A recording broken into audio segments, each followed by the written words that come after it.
Orthognathic surgery is surgery performed on the bones of the jaws to change their position or size and may be considered for functional, cosmetic, or health reasons. This type of surgery is commonly performed in conjunction with orthodontic treatment, which straightens the teeth. Facial imbalances are present in many patients and can sometimes be recognized by even the untrained eye.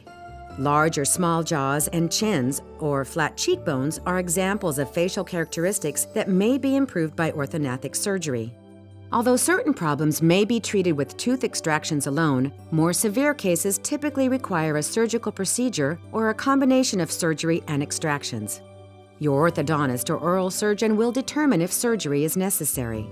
In most cases where the jaws are moved, comprehensive orthodontics prior to surgery will be necessary to align the teeth for an optimal bite. The braces remain in place during surgery. Incisions are made on the inside of your mouth to expose the bones. The remaining procedures are then carried out. Screws are used to hold the bones in place. In most cases, your teeth will not need to be wired together.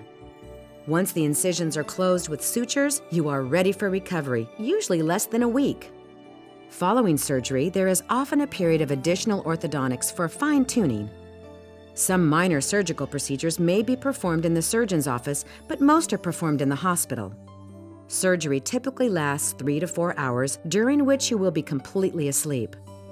Facial and dental imbalances have influences on function, health, and appearance.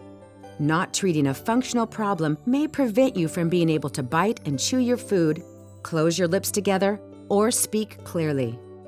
The health of your teeth, gums, and particularly your jaw joint may be in jeopardy if surgery is not completed.